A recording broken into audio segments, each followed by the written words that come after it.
Doctor से जुड़ी हुई, इलाज से, स्वास्थ्य से जुड़ी हुई खबर है।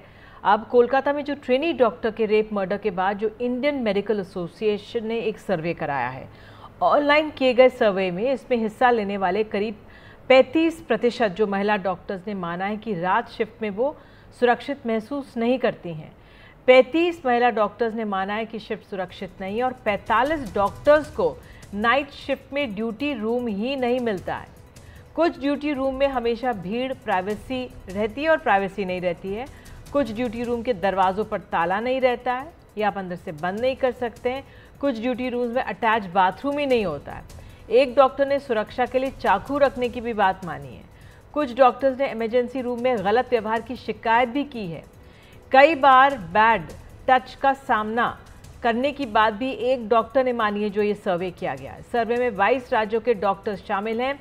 केरल स्टेट यूनिट की रिसर्च सेल की ओर से सर्वे किया गया है। 24 घंटे में 3885 लोगों ने प्रतिक्रिया दी है, डॉक्टर्स ने प्रतिक्रिया दी है। तो क्या चाहते हैं डॉक्टर्स? इस सर्वे में ये भी पूछा गया कि आप बताइए कि आप चाहते क्या हैं डॉक्टर से।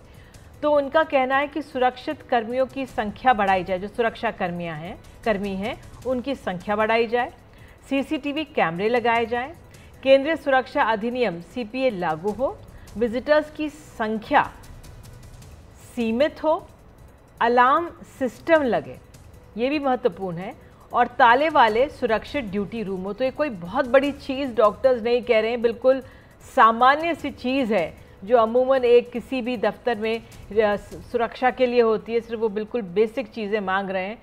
हमारे सहयोगी रवीश इस पूरे मामले पे जो ये सर्वे आया है, डॉक्टर्स की जो चिंताएं हैं उनको सामने रखते हुए उनसे जानकारी लेते हैं। जी रवीश। कोलकाता में रेजिडेंट डॉक्टर की हत्या और बलात्कार के बाद में डॉक्टरों की सुरक्षा को लेकर तमाम सारे सवाल उठ रहे हैं और इस बीच डॉक्टरों के सबसे बड़े संगठन आईएमए यानी इंडियन मेडिकल काउंसिल ने एक सर्वे करवाया है और ये सर्वे 22 राज्यों के करीब 4000 डॉक्टरों के बीच में करवाया गया है। और इसमें सबसे ज्यादा चौंकाने वाली बात ये पता चली कि इनमें से 45% जो डॉक्टर हैं उनका ये कहना है कि नाइट ड्यूटी करने के दौरान उनके हॉस्पिटल में रेस्ट रूम नहीं रहता है और जो टॉयलेट है उसकी भी अच्छी सुविधाएं नहीं रहती और सबसे ज्यादा इसमें खराब स्थिति सरकारी अस्पतालों की है। 10 में से जो एक डॉक्टर है वो देश भर के किसी भी अस्पताल में अगर काम करता है तो 10 में से एक डॉक्टर अपने आप को असुरक्षित महसूस करता है। तो ये एक बहुत चौंकाने वाली बात इस सर्वे में सामने निकल कर आई है।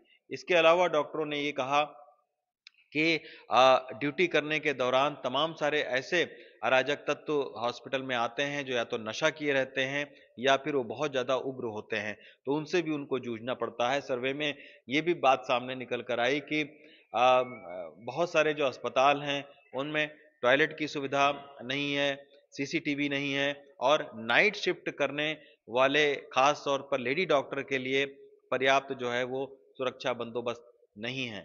तो आप समझ सकते हैं कि अस्पतालों में, देश के अस्पतालों में काम करने वाले 10 में से जो एक डॉक्टर है वो अपने आप को असुरक्षित महसूस करता है और जब भी कोई अपने आप को असुरक्षित महसूस करेगा तो आप समझ सकते हैं कि वो कैसे अपना 100% जो है वो अपने काम को देगा। इस तरीके के तमाम सारे तथ्य आईएमए के सर्वे में आया है और आईएमए इसको स्वास्थ्य मंत्रालय के साथ में भी साझा करेगी। दिल्ली से रवीश रंजन शुक्ला, एनडीटीवी इंडिया। और इस पर बात करने के लिए हमारे साथ डॉक्टर शरद कुमार अग्रवाल हैं, पूर्व अध्यक्ष हैं आईएमए के। डॉक्टर साहब बहुत बहुत धन्यवाद जुड़ने के लिए। आप देख सकते हैं 22 राज्यों में सर्वे हुआ और 45% अगर कहते हैं ड्यूटी रूम ही नहीं है, वाकई में ये बहुत गंभीर मामला है, चिंताजनक मामला है। देखिए, गंभीर मामला है ही, वास्तव में बहुत गंभीर मामला है। और मैक्सिमम जो ये बच्चे हैं जिनका हमने सर्वे करा है, they all are below 35 year of age, young doctors हैं। और जो 85% डॉक्टर्स, फीमेल डॉक्टर्स ने ये कहा है कि उन्हें डर लगता है नाइट ड्यूटी में काम करते हुए।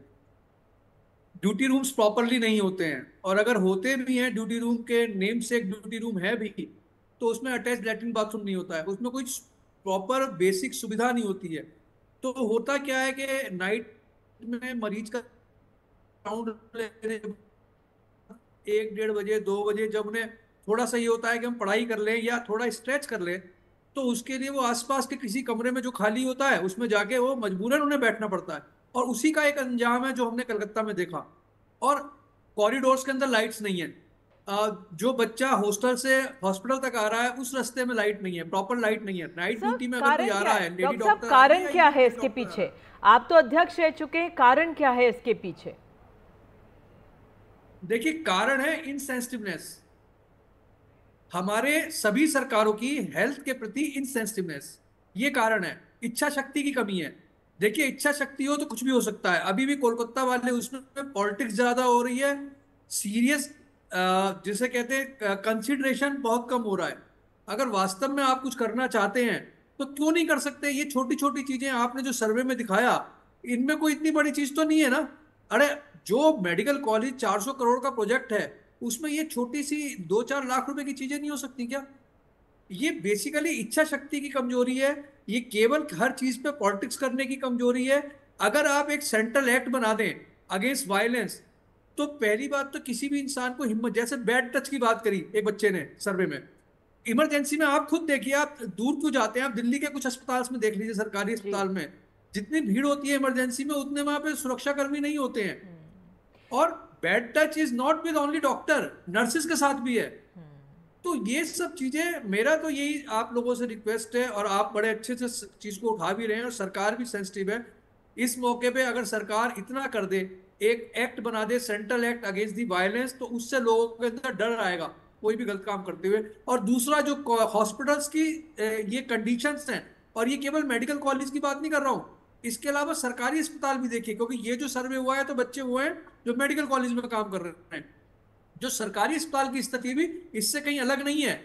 तो हमें थोड़ा सीरियस होना पड़ेगा और हेल्थ को हमें थोड़ा अलग ढंग से देखना पड़ेगा। हम डॉक्टर ये नहीं अग्रवाल कह सकते। जी, जी डॉक्टर अग्रवाल, एक इसमें ये भी जो मांग कर रहे हैं डॉक्टर्स, जो ये कि भाई सीसीटीवी कैमरा हो, दरवाज़ों पर ताला हो, सुरक्षित दरवाजे हों, तो ये तो बेसिक डिमांड्स है, ये अब सामने आई है, पहले भी होंगी। क्या एक मेडिकल फ्रेटर्निटी कुछ नहीं कर सकती है अपने इन स्टूडेंट्स के लिए? मैडम, मेडिकल फ्रेटर्निटी तो कर ही सकती है, बट आप समझिए ना इस चीज को। अगर मेडिकल कॉलेज है और इस समय 750 मेडिकल कॉलेज हैं, तो हर मेडिकल कॉलेज के अंदर मेडिकल जो वहाँ का एडमिनिस्ट्रेशन है, इवन अगर आप भी चाहें अपने पास से कुछ देना, तो वो नहीं अलाउ करते ना।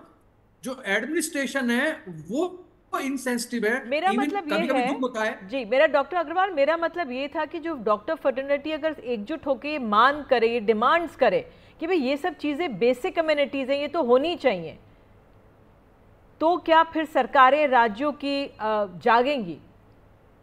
मैडम, ये डिमांड आज की नहीं है, ये हम लोग कई सालों से, देखिए एनएमसी गवर्न करती है मेडिकल एजुकेशन को हिंदुस्तान के अंदर, और एनएमसी से हम कई साल से ये वाली बात कह रहे हैं कि आपकी फंक्शनिंग इंप्रूव होनी चाहिए। आप समझिए, एनएमसी इंस्पेक्शन ही नहीं करती है मेडिकल कॉलेज का। उन्होंने सिर्फ कैमरे से ऑनलाइन इंस्पेक्शन कर रहे हैं, तो उसमें तो फोर्जरी हो जाएगी। अगर एनएमसी की टीम मेडिकल कॉलेज में जाके फिजिकल इंस्पेक्शन ही नहीं कर रहे हैं, तो वो इस बात को समझने को तैयार नहीं है कि मेडिकल कॉलेजेस में कमी है। तो जब तक एनएमसी इंस्पेक्शन शुरू नहीं करेगी मेडिकल कॉलेजेस के, वहां पे देखेगी नहीं जाके, तब तक ये चीजें कैसे सामने आएंगी मैडम? केवल हम नीजर रिएक्शन करते रहेंगे। जब कोई इंसिडेंस होगा, हमारा नीजर रिएक्शन होगा और हम उसमें पिन पॉइंट अपनी पॉलिटिक्स करेंगे। तो प्लीज, आप एक जिम्मेदार पत्रकार हैं, आप अपने माध्यम से एटलीस्ट डॉक्टर्स को ये उनका हक दिलवाइए, और इसको एक सेंट्रल एक्ट बनना चाहिए अगेंस्ट वायलेंस, और हेल्थ को एक डिफरेंट ढंग से देखना चाहिए। बिल्कुल, आप हमारे साथ जुड़े डॉक्टर अग्रवाल, ये बहुत धन्यवाद आपका। लेकिन उम्मीद यही करते हैं कि जो सत्ता में बैठे लोग हैं, जो प्रशासनिक प्रमुख हैं, वो देखें किस तरह से हमारे सरकारी अस्पतालों की हालत है, और जो डॉक्टर्स हैं वो क्या चाह रहे हैं, कुछ ज़्यादा नहीं चाह रहे हैं। उम्मीद करते हैं इस पर कार्य किया जाएगा, कदम उठाए जाएंगे। बहरहाल, देश की बात में हम छोटा सा एक ब्रेक ले रहे हैं, और ब्रेक के बाद दिखाएंगे आपको सियासत से जुड़ी खबरें, कुछ और महत्वपूर्ण खबरें। बने रहिए हमारे साथ।